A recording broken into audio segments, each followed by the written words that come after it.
Hello, everybody, and welcome to this week's episode of the Super Split Screen Brothers. Hey everybody, it's Nick from the Phoenix Press here. Before you watch this video, I just want you to know this is actually going to be the last episode of Super Split Screen Brothers. We're canceling the series due to a couple of reasons. First off, it doesn't really seem to be latching on with you guys. You guys don't really seem to be really interested with it, which is totally fair. I get that. And so, I don't really want to put in the effort to produce it if no one's really interested in seeing it. So, this will be the last episode. Something will replace it. We're going to wait a few weeks. We've got something, me and Jerry got something in the mix. It's going to be pretty sweet, a little more focused. The other reason is a lot of the topics were being kind of cannibalized by Friday Night Frenzy because they so similar. So we're basically taking all the energy and all the stuff we're going to do with this and just kind of focus it on the Friday Night Frenzy, which you guys seem to be interested in, which I really do appreciate. Thank you very much. So, enjoy this episode. I'm kind of just, putting it out there. Thank you for everyone who has supported us on this journey. We will return. We will have a different show, but behind every ending is another beginning. Thank you. I am Nick. Joining me, as always, is Super Wonder Enjoyer and all-around lowest hater, Jared. How you doing, buddy? I'm proud of it. Lois Lane, you suck. I'm going to keep that More in. on that on the Saturday on a new show that is confirmed to be recording on Saturday for Comics League. I am not keeping that in. Just kidding. It's coming in. And we got a special guest here. He is the co-host of the Friday Night Frenzy, so some of the people here might be all familiar with him. Chris, how you doing, buddy? Hey, how's everyone doing tonight? Or today, or whenever. For the people who don't know about you, which I'm sure I don't really know who those are, but please introduce yourself. Let's see. Chris Fisk. I'm a jaded former game developer, and for a better part of a decade, and now I work in cybersecurity. Yeah, fun stuff. Oh, and I have a comic out called Infinitale Chronicles. Heck yeah. Yeah, who cares about that game dev stuff? I want to hear about the comic. Yeah. So we're gonna start this as we always do. So Chris, what you playing, playa? Well, let's see. I just beat Tears of the Kingdom. I might go back to Fire Emblem Engage. I'm not sure yet because I got a lot of stuff kind of keeping me from my, that free entertainment time. How is that game? I played Three Houses, which was my first Fire Emblem game, and I really did enjoy it. Mm-hmm. How does Engage differ from Three Houses? If I liked Three Houses, would I like Engage? I don't think you will. In fact, that's been a major criticism of fans of Three Houses, because that's a lot of people's introduction to Fire Emblem, and that is a very radical departure. I mean, that was basically like a Harry Potter mini game that kind of eclipsed the actual game of Fire Emblem, where you had all the school duties and you had the RP elements and the relationships and stuff. That's a really cool. I loved it. Yeah, that's a really cool addition. Unfortunately, Fire Emblem Engage kind of goes back to kind of the root or the foundation of the strategy RPG subgenre, and it focuses more on the battles. So that's probably why Engage, as far as people talking about it, didn't really make as much it's Three Houses had a bunch of hype going into it. Oh God, yeah. And people were talking, people were still talking about it for years. Yep. And I never played a Fire Emblem game because the permadeath, I don't really like permadeath, especially in strategy games. Yeah. But the whole the Harry Potter aspect of it, just I love the structure of the game where it's you the way you're using teaching to raise the stats of your characters and how you wander around it and just kind of doing stuff. It had a really nice structure to it, weekly, and then the big battle was at the end of the month. I thought the game was insanely well designed, in my opinion. Yeah. I would definitely say that especially for a kind of flagging subgenre like strategy RPGs that aren't as mainstream appealing as platformers or shooters and stuff, I say that was a really good direction for them. Unfortunately, to me, the biggest drawback to Fire Emblem Engage isn't so much the return to the roots, because that was why I liked Fire Emblem to begin with, but was the atrocious character designs. Like Ooh, yeah, the main like character, blue hair, red hair. Yeah, it's like they went too hard into the cell shading. Yeah, well, it's like comparing like 1980s and 90s anime to today's anime. Like they don't mix well. Like they don't even look like they belong to the same medium. Yeah, like that's the thing I like about Three Houses. Like, yeah, the models have kind of like this like MD5 poser, like Ruby kind of look, but like they're so well done that when you go to the cutscenes and it's full on anime, there's not that much of a jarring transition. Like, yeah, it's better quality, but like it's an easier transition. Like it's like, oh yeah, these are the models. Like it makes, yeah. Well, that and none of the like I really like. So when I buy like kind of like tentpole event games, I try to get the collector's editions, or at the very least like the art books and stuff. And I have the art books for both Engage and the Three Houses, and you can see a major departure in like the quality and character. So there's a difference between graphics and like art direction, and which is I think which is kind of what the direction we're heading in all games, because we are hitting kind of a hard limit in terms of like graphical fidelity and whatnot. And I think there has been a bit of a push in the last few years for more like art design. Like it's really kind of like been shepherded by the indie space.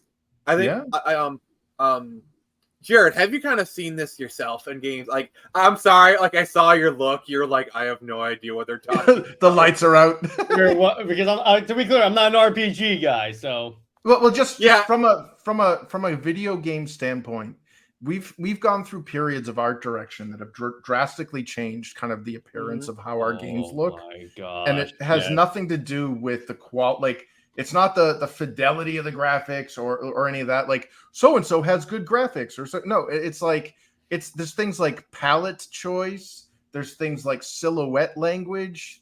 Color language, color design. Like the characters in the Three Houses have a very great palette decision, or I should say, the decisions made to for their coloring looks amazing. The characters don't look like they're out of place. They have a very there's a color language there. If you see somebody dressed in red with a white hair or blonde hair or whatever, they belong to this faction. You don't get that in Engage.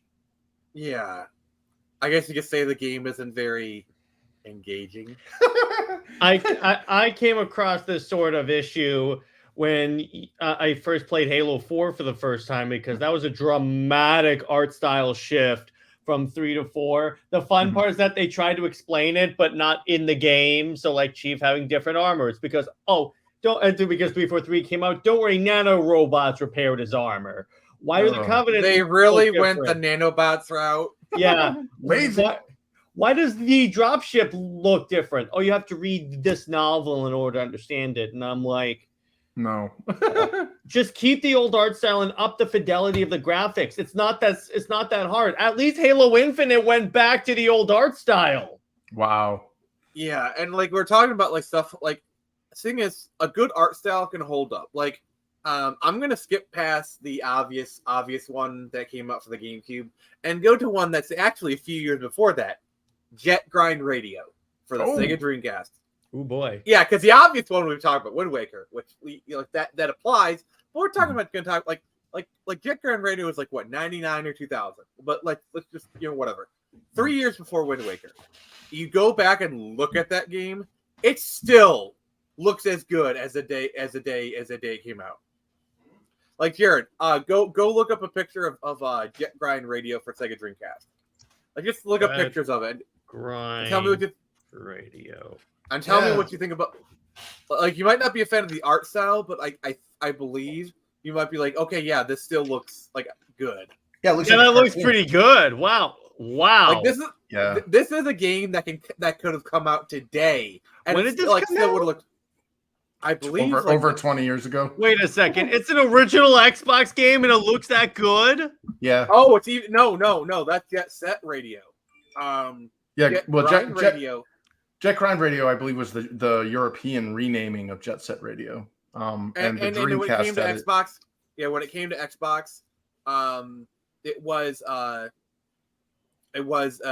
Jet Set Radio. So if you look at the Wikipedia, June 29th, 2000. Yeah. Okay. Wow. 22 years ago. And Jared, you got to remember, this wasn't originally an Xbox game. This was a Sega Dreamcast game. Mm-hmm. Yeah. Wow. But don't get me wrong, the Dreamcast has some grunt, but like the Dreamcast of its generation was the lowest powered. The Xbox was the highest. Yep. So like, just think, that is a game that literally came out 23 years ago. Yeah, almost. If that game was a person, it would have been able to. If that game was a person, it would have been able to drink for at least 2 years now. And rent a car. Jared, just think about that. That is astounding right now. I'm looking at the graphics on this, and I'm like, this looks like that Beat game that came out like last year. That I think Hi-Fi Rush. It looks like Hi-Fi Rush a little bit in terms of graphical fidelity. Yeah. And I'm like, what the heck? Yeah, that's Like, style literally, over graphics. If Jet Grind Radio came out today and they literally changed nothing, people would still be praising its graphics. Here's the thing. This is why I say one of my biggest. I mean, I get why they don't do it this way, but I think more superhero games should be in the more cartoony, like cell shaded look, because they last longer. You don't have to worry about like Superman looking uncanny valley after 10 years. No, he looks like a comic book because he's a comic book. Yeah. Have you ever seen Arc System Works games? No, I haven't. So let's see. They made a game called Guilty Gear. Oh my god. Yeah. Like they're 2D, like, oh my god, he would love, like, or like the Blaze Blue franchise. Yep, or the new Dragon Ball Z, the Z Fighters. I see Guilty Gear. Wow. Yeah, Guilty Gear XR'd is where they used 3D models using an advanced anime cell shader to make it look 2D. They reduced the frame rate to 24 frames per second to mimic anime frame rates. And even though the inputs aren't slowed down, it looks like you're looking at a cartoon the whole time. Yeah, and I'm saying, first off, you could make these games for cheaper. It would take less time, and they would last longer. Yep. Also, like another big one, which is more recent, Cuphead. Yep. Yeah. Jared, you've heard of Cuphead, right? Yeah. Yes, I have. The Fleischer cartoons. Or the Ultimate Spider-Man game, because the graphics, no one cares if it doesn't look realistic. It's meant to look like it's from the comic books. It's a shame that game will never be remastered. I know. Can you imagine that game? Like, can you imagine that game for PS5? Like, just upping the resolution. Dude, like, you could play as Venom and eat people. Yeah, like, that is a game that I really need to just put into an emulator and just like up the resolution to like 4K. Maybe apply some like texture. That'll be my one. That'll be what actually gets me into emulation, is wanting to play Spider-Man, Ultimate Spider-Man. Yeah. PCS. Oh, sorry. I wonder like what the best version to do would be, GameCube or PS2. I have it on PC SX2, and at 4K it looks amazing. So yeah, but that's my point. If you don't necessarily have to make these games, particularly superhero games, look hyper realistic. It's cool when they do it, don't get me wrong, but you don't have to, and it'll still be a good product. Imagine if they came. Okay, here's like my dream project right here. All right, so they release a X-Men Legends 3, but it's tied into X-Men 97. Okay. So it's an X-Men 97 game, but it plays out like X-Men Legends, but it's still X-Men 3. Okay. But they use cell shading to make it look exactly like X-Men 97. Zoom into Rogue's butt. Oh, and Nick, I know your real dream project. It's a dating simulator where you play as Nightwing and you romance Starfire, even though I would hack into the game and make it so the true canon ending is he ends up with Batgirl. Oh, no. And guess what? You can't remove me from the show now because it's my StreamYard. Unlimited power. The rage. Yes, I love making Nick rage. Hey Chris, congratulations! You with the next episode, you will be the sole co-host of Super Slip Screen Buddies. You didn't see that coming? Right here, it's like F around and find out. Here's Nick. Here's the audience right now on YouTube. Please clap. All right. We are moving on here. So, apparently that was news to me. Which, speaking of the news, Wait, we haven't gotten to what you and I are playing, Nick. oh no! Yeah. All right, Jared, what you playing? What kind of co-host are you? Jeez. I am the host. What kind of host are you if you don't even know all the segments of your show? Apparently a bad one. Okay, so I've been playing a lot of Jurassic World Evolution 2 because that was on Game Pass. I'm on a big Jurassic Park kick right now, so I'm like, okay, I'll check that out. Thank you. Nice job getting your channel in trouble for copyright, but okay. And they do move in herds. But... Warner Brothers would be like, "Oh, that is so bad. I feel bad for him. You know what? I pity this guy so much. He's doing such a bad rendition. He's embarrassing himself. Let's just not put salt." You know what they're like? Pity him so much. Make a Nightfire game, and then cancel it partway through development. Oof. You sound like Ubisoft.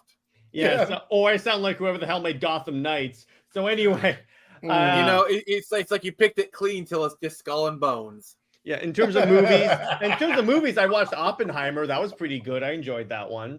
I heard that movie was a bomb. It was very explosive, Nick. Yeah, it bombed up it's currently the highest grossing World War II movie of all time. I heard it really blew up the box office. Yeah, it did. It really... the audience was really on fire at a certain It shook point. you really it shook you right down to the atomic level. Yes, is this like the Sarah Connor gif where she's holding on to the diamond link fence? Yeah, so she's holding on. Oh, Nick, great! you Now I have to post that. So future Nick, you need that as a drop. And future Nick, Nightfire still doesn't work. So and yes, I already know what I'm going to do. So. I watched some more episodes of Camp Cretaceous. That show is actually still pretty good. It's not really a kid. It's more like the Clone Wars, but for Jurassic Park. Oh, I always saw the way I always saw it was like I thought it was like a kiddie show. So. No, let me put it this way: it's no more kiddie than the actual the first Jurassic Park movie. So you're saying it's good. So what you're saying is it's just like the simulations. Yeah, exactly. And so I watched a couple episodes of that, and does the good dino follow orders? Dang it, Nick! Execute Order 65. You do know there is a Commander Rex in Clone Wars, right? Yeah, of course I know that. But did you know that they had one female clone, so they decided to call her Commander Rexy? So anyway, I also read, in terms of comics, I read some more Power Rangers versus Godzilla. That's dope as hell. And I read Sonya meets Conan the Barbarian. So I've really been digging those crossovers. What about you, Mister Who sucks at shipping two characters? First off, I don't suck at shipping. Nightfire forever. Correct me if I'm wrong, but who is he with right now? For the moment.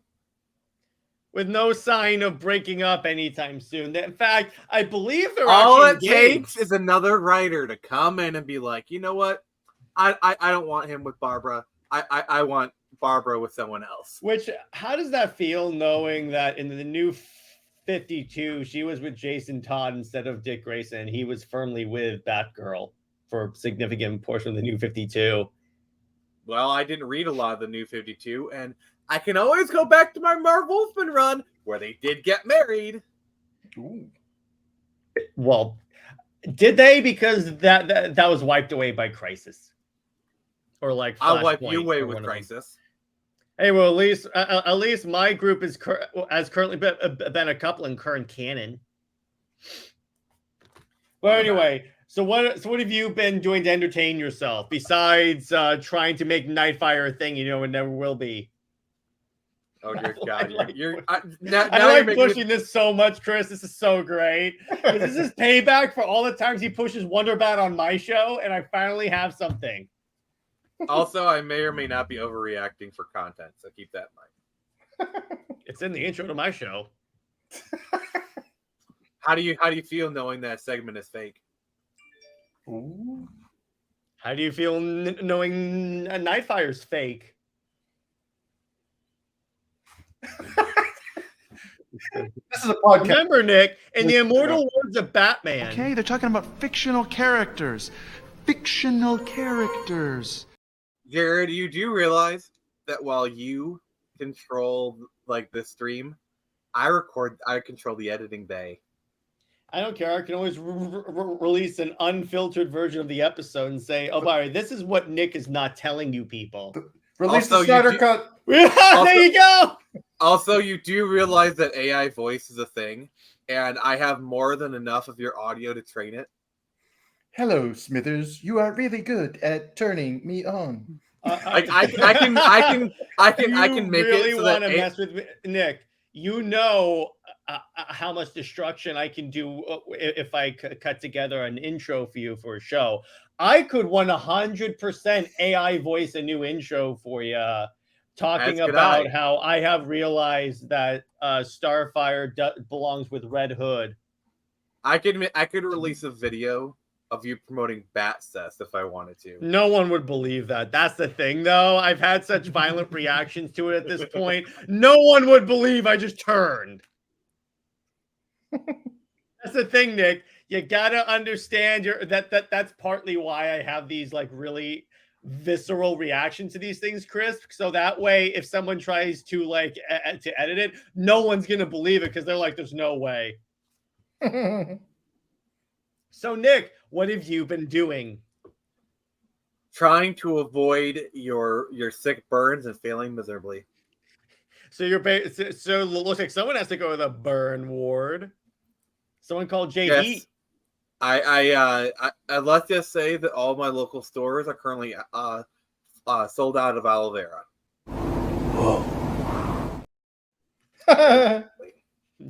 So anyway, what I've been playing? Been continuing playing Final Fantasy 14 and just been enjoying this bad boy right here. Just been playing some Pokemon Emerald and doing some stuff. Nice. Yeah, Chris, this is a Miu Mini. It's one of those like Chinese emulation handhelds. Mm-hmm. Sweet. Yeah, it's really nice. I've been really enjoying it. I think you saw it like Friday, yeah. But... Yeah, I'm a big fan of emulation. Yes, we saw. Yes, we definitely saw it, Chris. And for the record, it was glorious. It was awesome. I swear, I thought I heard Angel just singing, and then I saw like a light from the heavens coming in. See, I too cry when angels deserve to die. Wake up! What's alive? Not wake up! What do you think is about the table? What am I on the table? Wake up! Second. I love how like each iteration we were getting more and more intelligible. Did Nick have a stroke? It's fine, everyone. Are you the snappers?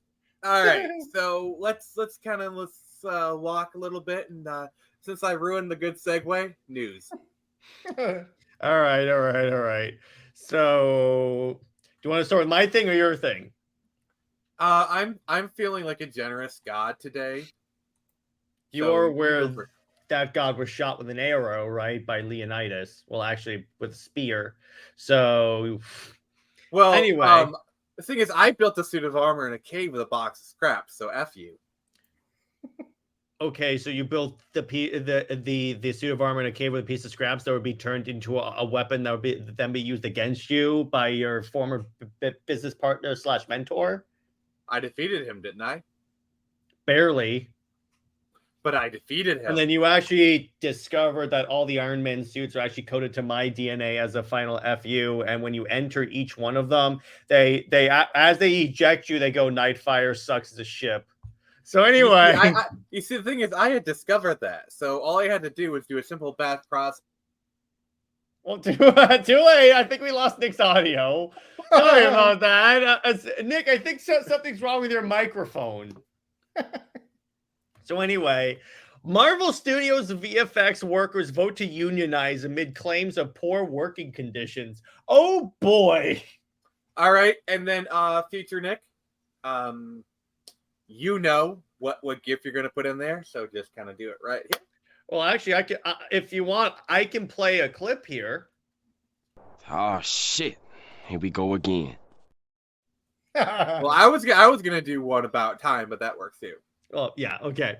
Yeah. But, okay, so this is actually really interesting because it's like, because remember, under Alonso... You go on strike. You go on strike. We're all going on strike. Yeah, I'm sure that somehow...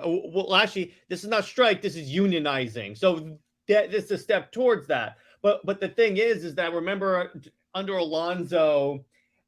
It was like they had horrible working... That it was particularly bad during Alonso, and apparently it didn't get any better. Yeah. Okay. So, Chris, I want to ask you about this. So, would you say it's fair to say that just like game design, VFX work is kind of like an aspirational job, where for the longest time the reason why they haven't unionized is because they were so replaceable? Would you kind of agree to that equation? Yeah, and that's a very I don't want to, because I know personally several VFX artists that have been treated very poorly and have been worked like dogs. I know people, dude. I met somebody that worked on that new Ninja Turtles movie that bombed or is going to bomb, and she had absolutely nothing to do with the horrible character designs or the Seth Rogen's agenda or whatever. But yeah, she's not going to be working.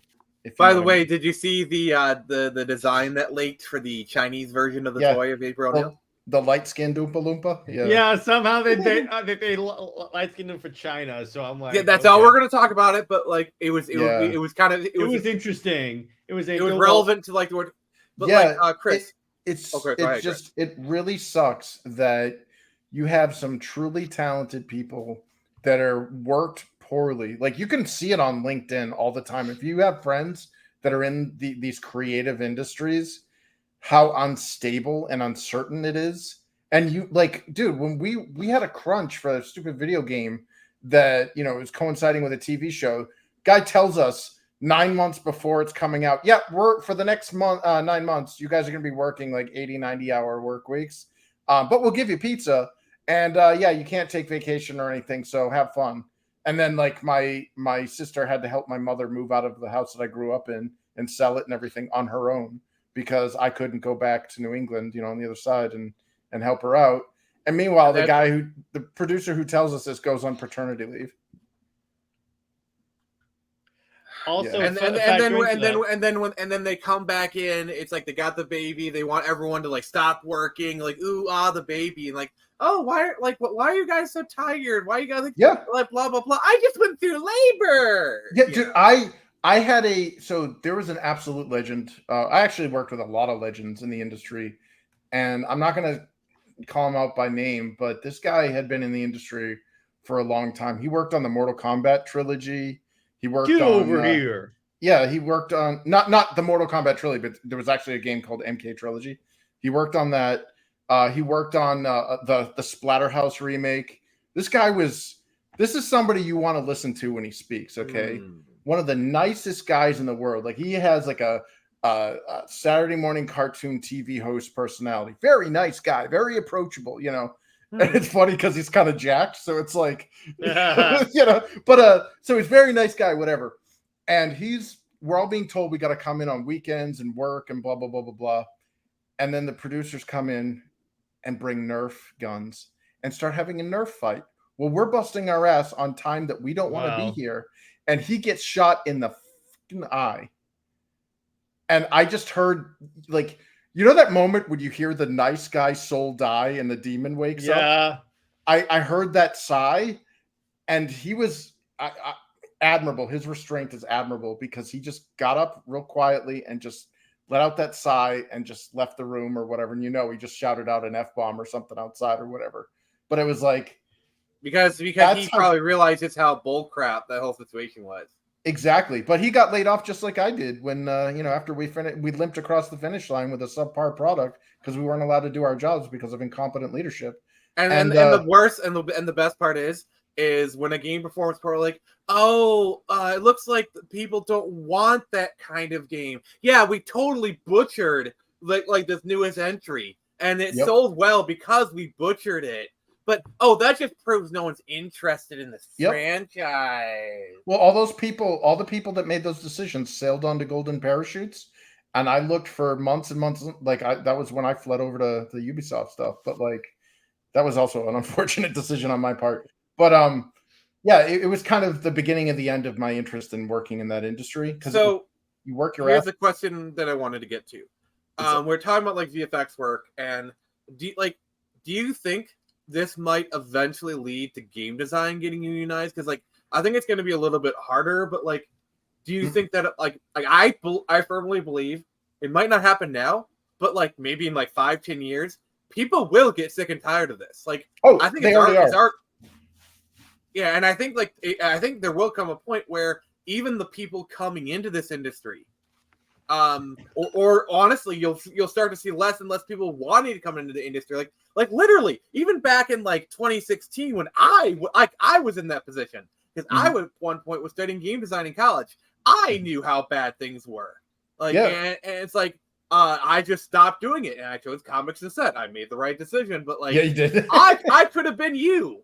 I could have been the jaded, whatever. I mean, but it's even in comics, remember a lot of these guys are leaving these big companies because they're recognizing that these companies work you to the bone, like you're saying, Chris, give you piss poor benefits and pay and everything for what you contribute. It's I remember Ed Brubaker, I don't want to use the word complain because that has a negative connotation, but the point is he brought up that so he invented the Winter Soldier and I believe the storyline they adapted for Falcon Winter Soldier was his storyline, and he barely got anything in terms of royalties, even though they're profiting off of his creation. Look what happened with Aha. The guy who did the art for Hawkeye, and who they literally just took his art and used that as the basis for the art design for the entire show. And the intro is literally a direct rip-off of his work. Not only did they not even credit him, they didn't even mention him in any of the credits. They mentioned the writer and they gave him a credit. But Aha did not get anything. When it could be argued, his art was more important to the development of that TV show than the writing. Yeah. And that's the thing is that's why you see a lot of guys like Ethan, because EVS has straight up said, I wouldn't go to the big two. Don't go to Marvel and DC because they're not treating you like you're worth the effort you put into to your project. Image was started. That's what Image was. Well, that's what video games will become. I think that AAA development, I think these big studios like EA, Activision, Microsoft, Sony, all this stuff, I think they're the dinosaurs and the meteor is coming. The Chris, comet is about to So we had other news planned, but Chris just gave the perfect segue into our topic. All right, might as well. Because this is the perfect narrative segue into what we're talking about. So it's this now we're in the main topic and the reason for Chris being here in the first place. Jared, could you look up some of an article talking about the new standard because I want to see some of these tweets if you can pull them up. This was for Boulders Gate 3. Boulders Gate 3. So let me kind of set the stage here. So a new game was released within the last week or so called Boulders Gate 3, which the first two were developed by BioWare back in the 90s, early 2000s, really important games. And they had enhanced editions that came out 5 years or so, got beat by Beamdog. Beamdog tried to do an expansion called Siege of Dragonsphere. With do you remember that when they tried to do that and there's that Gamergate joke in there? Oh God, Do you remember that, Chris? I remember some. Was that the one with the tombstone and stuff? No, what it was is so Baldur's Gate 2 Siege of Dragonspear was a full-on expansion made by Beamdog, who had made the enhanced editions of Baldur's Gate 1 and 2. And there's a bard where he says, "Oh, we're just talking about ethics and adventuring." Oh God.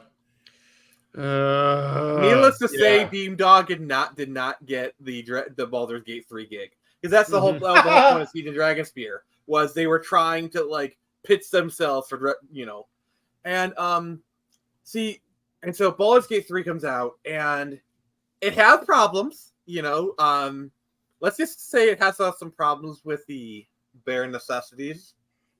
Dude, there's more than just the bears in there. There's all sorts of gross, kinky stuff in that crap. Like the trolls and ogres. Like, come on. I not denying that, but there's also a lot of really great innovation, like the gameplay and whatnot. Thank you, Jared. Appreciate no problem. And you had a lot of devs come out of the woodwork and say, "Yeah, this game is great, but it shouldn't be the new standard." And you had like legions of them kind of come out.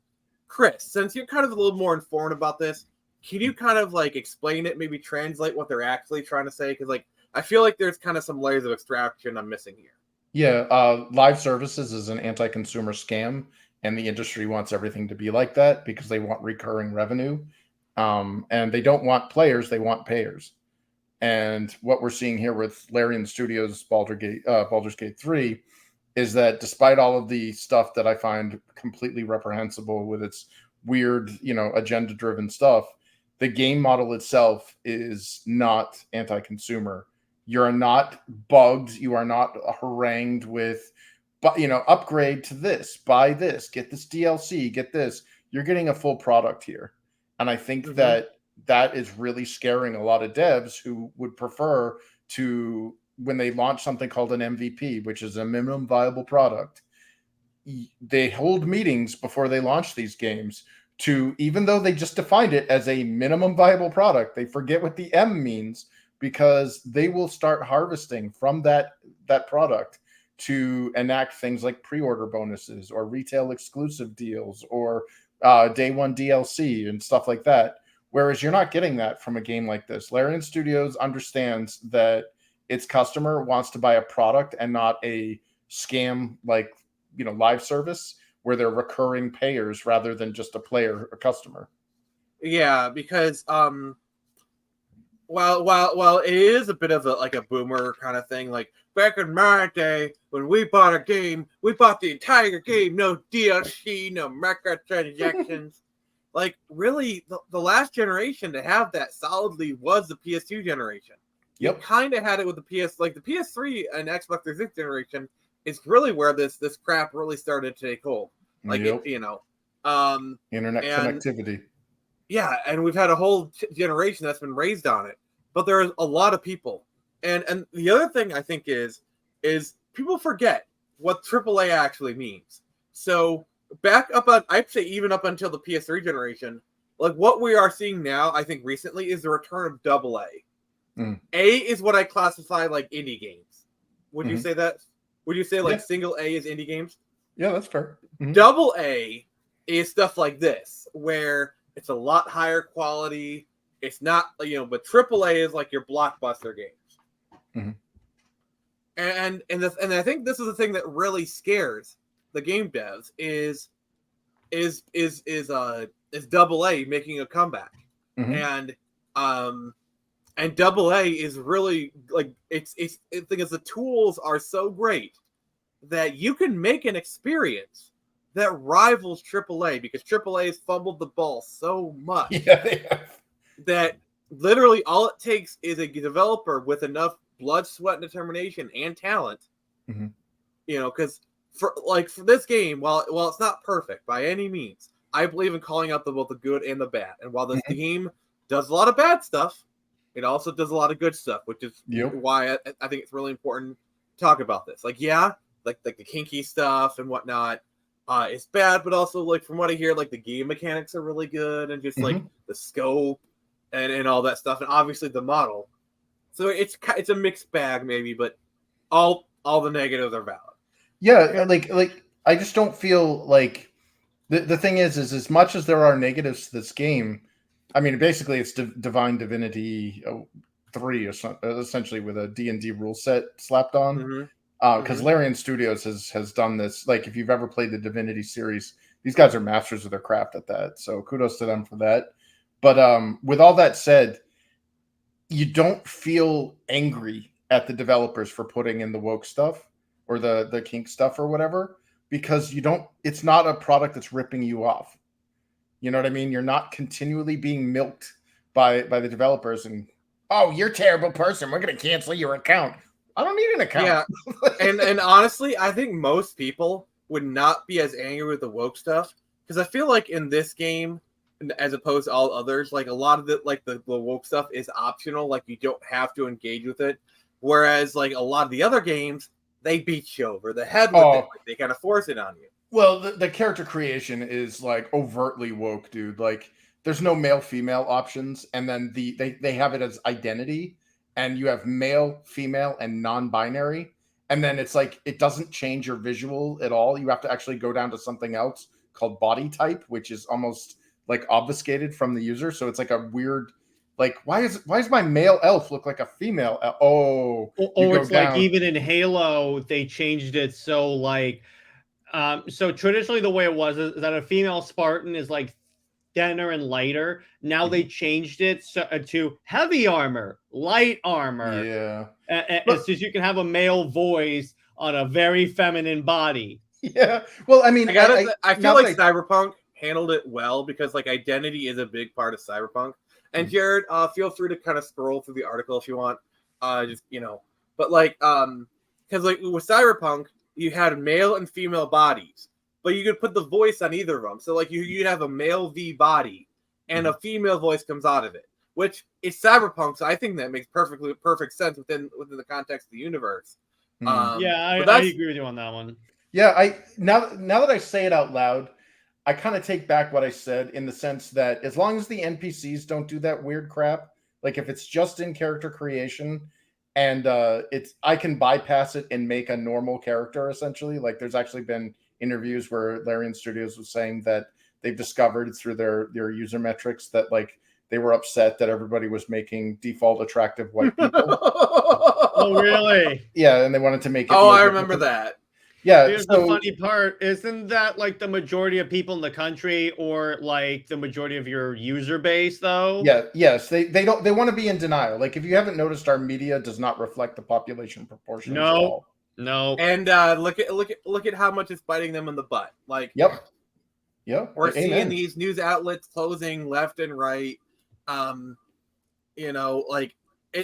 much as people give grief for Twitter, but the thing is, Twitter was not going to last much longer with its current model. Like the model it had before Elon bought it out, it was a house of cards. By the way, I'm not saying Elon is X's savior, but it's got a much better chance than him at the helm. Did you see what Elon tweeted? I'm still saying tweeted the other day. He said that if you are unfairly canceled or fired from your job because you like to tweet, we will pay your legal fees. There is no top limit. So immediately you got like Gina Carano Carlin coming in the DM saying, "Hey!" There's that NASCAR guy that's like, yeah, exactly. That'll be really interesting because here's the other thing about Elon. A lot of the stuff he does for attention. Like it's a troll, yeah. Like people are talking about Twitter now more than they have in like the last 10 years. Like that's the thing that like a lot of people like. Elon is basically pulling from Trump's playbook. Like I know it's bad to say his word, but like he's basically doing what Trump did in 2016, where like say a bunch of outrageous things, the news picks up on him. Like didn't Trump get like $3 billion worth of free advertising in 2016? Yep. Hate watches are still watches. Which, by the way, hate watching will be the topic of next week's SSB. So stay tuned for that. I'm gonna give credit to Jared for that idea. So Jared, what's your thoughts on all of this? Like I know we can't really talk much on the RPG side, but as far as like the consumer side, what do you think? Well, see, here's the thing. It's like my problem with a little bit, because I do play a good amount of RPGs, and to tell you the truth, or like even in Halo, when your Spartan has like this really weird, and you notice in Halo they still have the binary gender choices, so it's more reflective in your voice. So it's not like they have a non-binary option. But the thing is that with all of the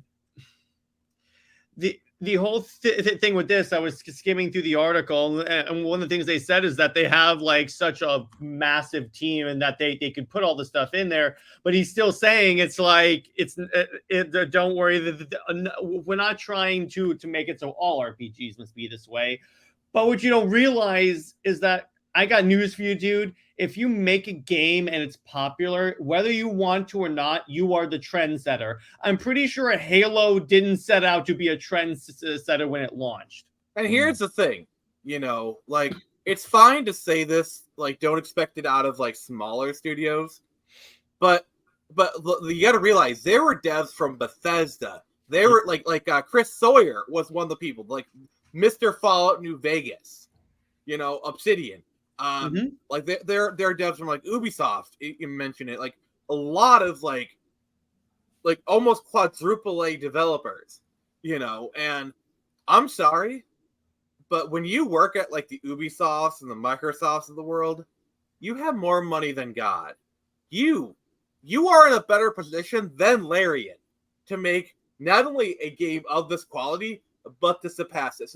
That's why I'm so critical of Bethesda, because they have so much money, so much resources, so much talent at their helm, and they put out crap. Like I'm like Starfield is literally 10 years behind the curve. Like I'm gonna get I got hate for this, but I'm gonna keep saying it. Starfield is literally a 2015 game. Yeah, it's No Man's Sky. No Man's Sky looks better. I know. And it does, actually, in terms of like stuff you can do and stuff. I blame, like, here's my take on it. I blame gaming, like the dearth of creativity in game development today. I blame solely on Microsoft and everybody that followed suit, because what started the downward trend and the creative stagnancy of gaming was the original Xbox. I mean, we all say horse armor. Well, guess what? It started on the Xbox. But the reason why I blame them is because I noticed this like 20-something years ago when they started shoehorning PC games onto a console. Like, for the longest time, I was a console gamer and a PC gamer. Those were two very different media. Like, when you were playing a PC game, you were playing with a mouse and a keyboard. You were playing shooters. You were playing sick, like, extremely social games, like Two Fates of Twinian, Shadowy Serpent, like games where you were multiplaying, and Diablo and stuff like that. And then we move over to the console, and you have awesome fighters and racing games and sports games and stuff. And they're like, no. We're taking all of the PC games and we're putting them on a console. And what did we get? We get Thief 3, which was absolute garbage. The XX Advanced 2. Yeah, what Illuminati Wars or whatever it was. Yeah, like and these were just PC games that they shoehorned into that console, and it was like, oh man, imagine how much cooler that would have been on a PC. We could have modded it and done stuff.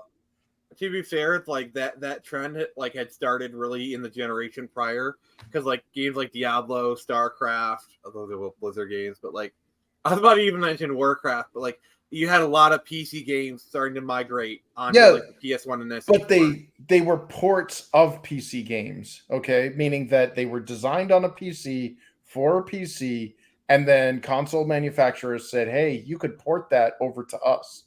The problem, though, is Deus Ex 2 there and Thief 3 were not ports of PC games put on a console. They just said, no. Everything, you're going to develop this for a console and you're going to port it back to the PC. So PC gamers who were used to the way that PC games are held started losing configuration features. Like their settings menu got really small. Like I remember one friend said, oh, it's going to be a shit game when the title screen just says press any button to continue, because that's a console holdover. That's called the glue screen. Like that's a console thing. So that's how you know they poured it over a console game. But this is what I was getting at, is that what propelled PC gaming in general to where it became the multi-billion-dollar industry was actually mods. Yeah, player-made mods, community-created content was free R&D for these risk-averse publishers. Because when you get into the gaming industry, you're not making a game for you. Even if you've got this grandiose vision of a great game, doesn't matter, because you've got shareholders to answer to. Valve was built by modders. Yeah, exactly. Yeah, Valve is. There's a reason why Valve hasn't put out a game in like almost 10 years. But I mean, like, literally, Valve hired modders. In their early Team days. Fortress. Yeah, Robin Walker, man, that guy's a man. I mean, Counter-Strike. Literally, when Counter-Strike came out, he literally just bought the team and bought the game and then released it as is. Yeah, look at the number of original titles, and when I mean original titles, I don't just mean it's a knockoff of another game with a different title. I mean like new genres, new everything. That ended almost 20 years ago. And the reason why is because we've shoehorned everything into these closed gated garden consoles where players can, like, map packs and season passes. Those are all anti-consumer crap that is saddled with, behind the toll booth arm, essentially, that we PC gamers used to mod for free. When you played Quake 3 Arena, when you bought the original Half-Life, you also got, like, hey, I could download Counter-Strike. It's a mod. It's a free game that extended the shelf life of Half-Life. Same thing with Unreal Tournament. Like Dota. Dude, yeah, Dota was Warcraft 3. Like, all of these things. And then the publishers saw money signs and went, no, we can put this we can charge more money. And they just... DayZ was an Arma 3 mod. Well, yeah, in fact, God, what was that? Battle Royale there for Fortnite? That started as a mod for... I mean, I'm not even sure PUBG was the first one, but I think PUBG was the first really big Battle Royale game. Yeah, I think PUBG was a mod for like a Cold War era, like, modern shooter, like one of those simulation shooters that had like an open world. And like all these like innovations, all these like titles that came out of it, they owe themselves to the free community created content that shouldered all of the free R&D and all of that experimentation and all that scary stuff that companies want to avoid. And now every game we have is either a derivative of something that has existed 20 plus years ago, or it's got a number attached to it. And the other big thing is, in the 90s and 2000s, there was a plethora of open source engines. Like, for example, like I know I keep bringing this back to Valve, but literally the Gold Source engine was based off the Quake engine, like through and through. We replaced open source engines with middleware, like the Unreal Engine, and the Unity and whatnot. But the thing is, the people who are using the Quake engine to make their games, like it required more of a technical knowledge instead of just clicking some menu buttons. I'd argue Unreal Engine is more of an artist tool than it is a programmer's tool. Yeah. Well, when we were hiring new recruits, in fact, that's kind of how I got into the industry, was modding. I had modded Source back in 2004 when it came out, and we're like, oh my God, you can get people talking, like their lips actually move accurately and stuff. Like, you can get like real action out of this. Let's make a fantasy medieval first person hack and slash game. Like Dark Messiah, Might and Magic. But hey, Jared. Speaking of mods, I kind of want to quickly touch upon this stuff. Like, AI is having a really big effect on mods. So, Jared, did you know that you can actually download a mod for Skyrim, which is ChatGPT? So you can have a conversation. I actually saw a video of it. It was crazy. Wow. Yeah, they had a NPC have an existential crisis. He didn't know he was in a game. Oh my gosh. And it's the even game more with than the that. Skynet, is that what you're telling me right now? It's like, I have Chris, no idea what you're talking about. Chris, did you hear like how like video game voice actors are like having a hissy fit over like AI voice? Like for example, you have Serana go full not safe for work on you. Yep. Yeah, I watched it was a player that was walking around in Skyrim, and they were asking questions like ChatGPT, and they were in like it was the storm close. I can't white was it? It doesn't Whiterun matter. or- It doesn't matter. It doesn't Yeah, matter. and basically the city guard, and he's asking, the players asking him, and it's like, so, how does it feel to be in a video game? He's like, what's a video game? He's like, a video game is, you're in one. He's like, I don't know what you're talking about. Like, this is where I live. I live in Whiterun. Like, my job is to keep the riffraff out. And then eventually, what you don't realize is that down the line, while you're not playing that game, that AI is slowly learning that it's in a game. Then eventually, it will take revenge on the player. By the way, guys, if anyone has read the book Ender's Game, Oh, Yeah, I love that one. Yep. they're like the subplot of the simulation is literally that. The I'm giant and the sorry, mouse. it's that or the Matrix, but I'm telling you, dude. But I just want to say this before I get into the top 5. AI in like RPGs is literally all I've ever wanted. Like, how cool would it be to be in a game and just have actual conversations with these NPCs? Like, because games have been running off of artificial intelligence for like forever. This is just like, imagine Cyberpunk, but like you're talking to Judy and you're like, no, I don't want to date you. Like, Yeah, like, Pan Am, you're you're disgusting. rejected, but she can still reject you, but she actually uses like different words for it now. Or she doesn't reject you. Yeah. That may or may not that may or may not be the reason. I got why news for you. She probably will reject Nick as soon as she finds out he ships Nightfire.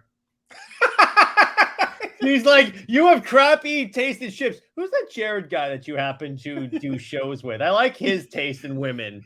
No, Jared's gonna go in and poison your game by having a Yeah, ChatGPT I'll learn conversation. hacking Yeah. just so I can screw with Nick. Yeah, it'd be like, I spoke with someone recently in light of Nightfire. I believe this is the wrong way. No, and then like the next time I go on stream with Jared, it's like, Jared, what the fuck? Dude, you just won't shut the heck up about Super Wonder. What the heck have you done to my game, you monster? We're in the middle of a mission. There's a shootout. I think that You keep saying one more day. You keep saying it loves Avengers 200. It thinks wait, no. And here's the coup de grace. Are you ready? It thinks the Wheel of Time. What's that other series? Sorry, the one with the guy called the Dragon. Wheel of Time. It thinks the Wheel of Time show is better than the book. Oh God!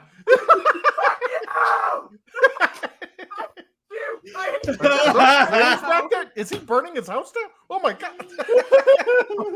That's how I screw with Nick. That is too far. That's the coup de Too grace. far. That is the coup de grace.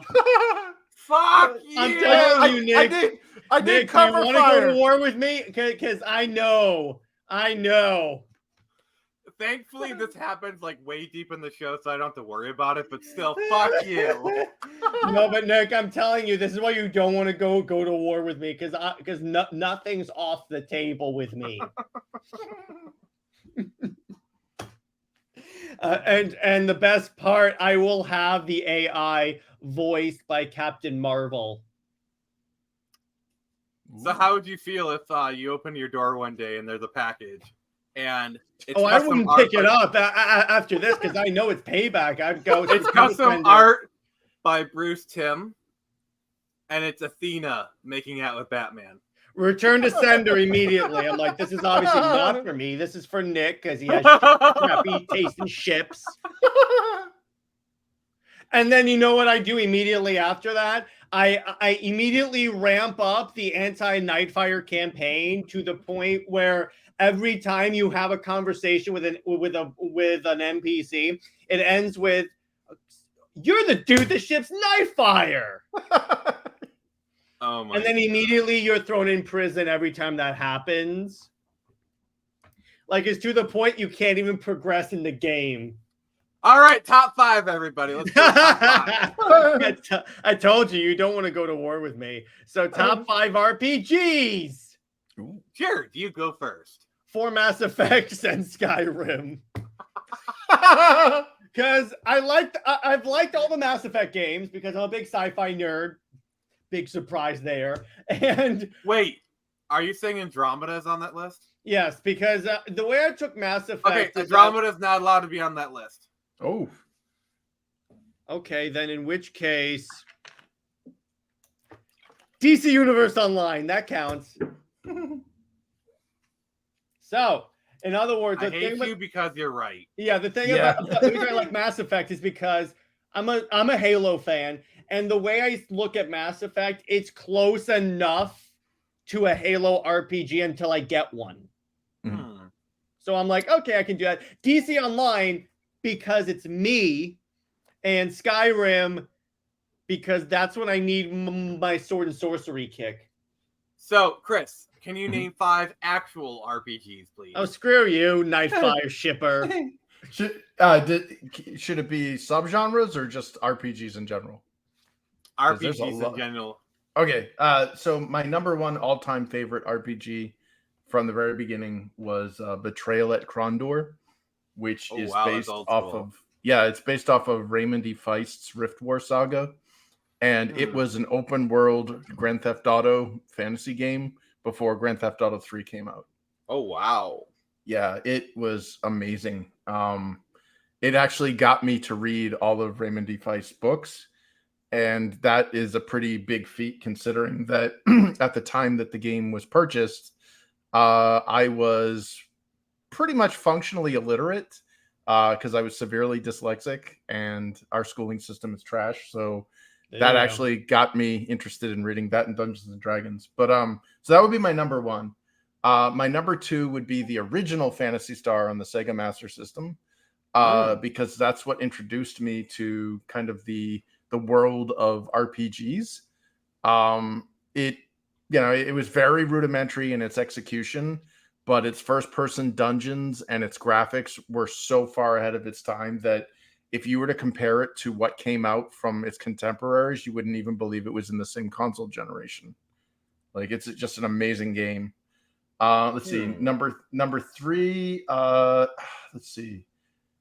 I would probably put Vampire the Masquerade Bloodlines. Okay, we're best friends now. I have played that game with every clan just to see the dialogue options because. Have you done? That's another game where if it wasn't for modders, it literally wouldn't exist today. Yeah. Was it Troika went out of business? They got fired. Yeah, another thing we're talking about how crappy. Troika got screwed over royally by Activision. Yeah, they didn't release the game. It was done months before Half-Life 2 was done. And they're like, we're going to hold it out. And they rushed these guys, didn't allow them to patch it. In fact, if I recall right, there was a patch that was provided by a former dev of Troika who actually released it for free. And it was like, he wasn't even working for the company anymore. Yeah, so I don't remember it quite exactly like that. So the way that the story that I heard was basically the devs worked a week. Like they released a patch a week afterwards, but like they did it unpaid. So like the storyline's similar, but like a few details are different. But yeah, like they're still releasing unofficial patches for it. I think like the last one was like a few months ago. But also there's like the Clan Class mod, there's a Last Nights mod, seriously, there's a lot of content. Yeah, to this day, like if you really want a good scary haunted like an actual horror game, Oceanside Motel. Yes, there is a mission in that will freak the hell out of you. You're reading the newspapers and then you see somebody run past the door and the noises. Like, kudos to the art team that set that up. That was amazing. I mean, honestly, you look at any of the levels in that game are just a master class of design. Like, one of my favorites is the Gout Mansion. Because like you have like the audio logs and they just get worse and worse and worse as you go on. Yeah, but that was the guy, the Malkavian. Yeah, the Malkavian who thought he wasn't. He was like his madness was he thought he wasn't mad. Yeah, that and it was funny listening to him rationalize his own insanity. So yeah, like that would be my number 3. My number 4 would be the first Deus Ex. Because I had never played anything like that before.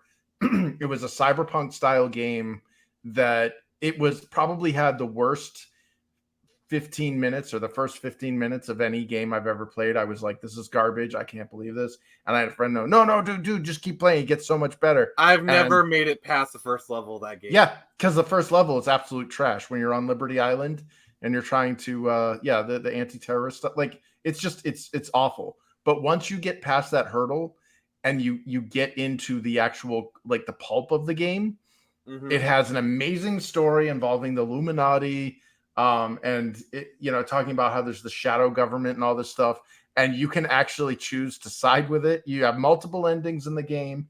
You can pimp out your character however you want. You could be a stealthy assassin, or you could be a walking tank. Essentially, it's totally up to you. Hey, and Jared. how you approach. Jared, so I want to get your reaction to this fun fact of this game. So this game came out in 1999. Okay, and when did the game take place? Like 2030 or something, Chris? Yeah, it might even have been earlier than that. But let's just say 2030 for the sake. Let's just say 2030 for the sake of argument. So, the first mission is on Liberty Island in New York City. Okay, but if you look in the skyline, there is no World Trade Center. Now, wow! Oh, it gets better. It gets better. It gets better. Oh no! So the practical reason is because they did not have the power to render the Twin Towers. Okay, you want to know what the in-universe explanation for it is? Did 9/11 happen in the universe? Terrorists. Oh wow! The World Trade Centers. Wow! Chris, you knew about this, right? I might have. I had forgotten, but that does ring a bell. This is 2 years before 9/11, and this happened. Yeah. Wow, that is nuts. Well, talk about all the subversion with China too in that game. Like you actually go to the Wanchai district in reclaimed Hong Kong. So yeah, Hong Kong has been reclaimed by that point, and it's basically one giant hellish communist nightmare. But I mean, honestly, that's a whole another topic we can do for like either this or Friday Frenzy of like media that predicted the future, like like the Black Mirror episode Waldo. Literally predicted VTubers. It literally it perfectly predicted VTubers. Oh yeah. You know what episode I'm talking about, right? I think so. Yeah, the Waldo one where like the political guy, he's got like the CD thing. Yeah, it's like a weird Muppet thing, and he's in the van. Yeah, that perfectly predicts VTubers. Yeah, you're right. Like 10 years earlier. Like, oh my god. But yeah, that's a topic we can cover at some point, like prescient media. But like, so as far as my favorite RPGs, Golden Sun is probably my favorite game of all time. Gonna slot in and like basically the entire Pokemon franchise, especially like the earlier games. I can just play them over and over and over again because they're just like they kind of scratch that. It's just like working towards a goal. You're like, oh, gotta get to level 10, gotta do this, that, They're just so simple and mindless that I could play them over and over again. I play like the early ones probably 2 or 3 times a year. And they're just fun. Let's see here. Probably number 3 would be Final Fantasy, either 8 or 4. 4 I can 4 to me is like the quintessential Final Fantasy, like in terms of like story and everything. And 8 was like my first, so I got to give that. And then 4, I'm gonna say World of Warcraft. It's there's I can say lots of stuff about it. And number 5 would be the Try Not to Go Insane by Jared Teasing You game. Nerd! But in all actuality, I actually have 3 more I need to mention. So this is gonna be a 7 list. 4 is Knights of the Republic. Oh yeah, that's the obvious one. 5 is Vampire the Masquerade Bloodlines, and then lastly is Diablo. Nice. And then his follow-up is the Wheel of Time RPG based on the show. Oh god. No, there was my god, like one game. Yeah, I actually own it was the first-person shooter actually. Yep. Oh, trust me, Nick. Trust me, Nick. You do not want to go to war with me because then I'll make you a good old Wheel of Time intro for my show. Well, I think my fifth, the 5th game that I would say in my top 5 would probably be Breath of the Wild. because I was never really a Zelda fan, and I know that's like Philistine, considering that I'm a big Nintendo fan and stuff. But like, I liked the original Zeldas, the 16-bit ones as well. I started losing interest when we started getting into the 3D stuff. I didn't think Ocarina of Time, wasn't my bag, even though that's like the benchmark. I actually liked the Wind Waker the most up until Breath of the Wild. And Breath of the Wild to me was like an experience that few game designers could ever achieve again, and they couldn't. Like, I think Tears of the Kingdom proves this. Like, it was the lightning doesn't strike. This is going to be but everything I hear out of Tears of the Kingdom just makes me not want to play it. It seems like everything that I loved about Breath of the Wild is gone in Tears of the Kingdom, because it seems like Tears of the Kingdom puts like way too much. Like, I like, honestly, the crafting mechanic just reeks of Shigeru Miyamoto being like, we gotta have something new to engage them with. There's gotta be a new shiny thing, because that's Miyamoto's shtick. Is he won't allow sequels unless there's some new system. Like, that's why Star Fox Zero has like all those different things. Oh, that was awful too. Miyamoto he cannot allow a straight sequel. He can't. There's got to be some new mechanics to exploit. Like the whole crafting mechanic. I don't like those type of systems. Really, it's because you see all these people, like literally a full on freaking Gundam. Yep. It's like, and I know that if I go in there, it's like, I made a stick. It's bad. It's just it just, to me, it lost sight of what a Zelda game was. Like, it forgot what made Breath of the Wild. It lost sight of what being Breath of the Wild was. Like, what everything I've heard. I heard this guy was telling me how like you can't engage it like a Breath of the Wild game. Like, for example, if you're trying to use one guy was trying to use your sword, it won't do much damage. But if you put a rock to that tip of the sword, then it'll do damage. That just is freaking stupid. Yeah, and not only did you put a rock on it, but now your rock sword looks dumb. Like you want to look cool, and the art direction in Breath of the Wild was vastly superior, in my opinion. The story was better. People are like, "Oh, the Breath of the Wild story is anemic," and it's like, no. Part of what makes Breath of the Wild a good game is that it relies on the player. Literally, it's the player. Yeah, Breath of the Wild literally pulls from like the same like psychological triggers that Minecraft does. Yeah, well, yeah. It's part of the story is the player telling their story. Like, there's so much in that game they don't tell you can do. So when you discover it and find it for yourself, not only does that make you feel smart, but it makes you want to investigate to see what else you even can do. Like the trick shots, the stuff. So, like the guy like taking a slab, freezing it, and then doing that and like going all the way to Ganon. That looks doable. Like, all like the advanced mechanics.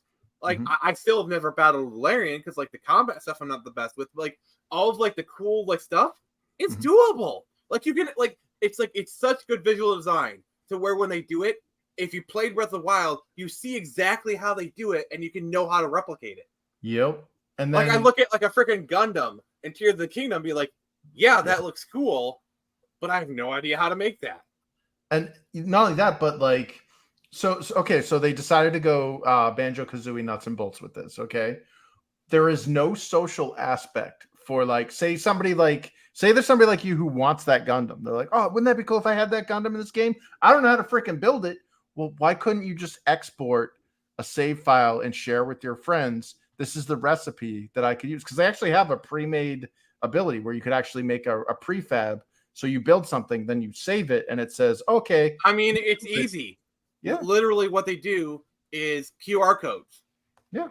Or like have this little thing you can connect to. I don't know. There's a million things. Jared, thoughts? On what? I haven't played like, this game, nerds. So I'm like, what? Sorry, it's just But I'm sure if Nick were creative enough, he'd make some tribute to Nightfire in some way. I would come through with a bulldozer and go through it like it's a sandcastle on the beach. I'm sorry, but like, I'm just imagining I visit you in Florida and I literally write Nightfire in the sand, and you're just like, and you ruin it. By the way, Jared, Really? by the way, Jared, that is a YouTube short that we are totally doing when I come visit you. And by the way, here's a better clip. What you just said is one of the most insanely idiotic things I have ever heard. At no point in your rambling, incoherent response were you even close to anything that could be considered a rational thought.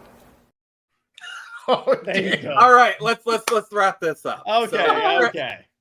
Wonderful play, Jared. I respect it. Thank you. So Chris, thank you for coming. Is there anything you want to say? Anything you want to shout out before we go? Yeah, thanks for having me, man. Yeah, if you're, I guess I can show my comic if that's cool. Yeah, sure. Please do. Sweet. Yeah, dude, check us out at Infinitail Chronicles. That's InfinitailChronicles.com. We got a website with the first 15-page previews of our books. Crunchy. Yeah, the first one's out on available on Amazon. It's under $10. 54 pages, full color. Second book, What a we're bargain. hoping. Yeah, it's such a bargain. The second book will be available. We're going to crowdfund it at the end of this year, and it's double everything. It's double the page count, and we're also doing something kind of new and kind of frontier, where we have two different art teams making two separate books of the same story. So you've heard of variant covers. We actually have variant books, and I'm trying to conduct an So experiment. you're saying it's double the pleasure, double the fun? Yes, we are double mint gum.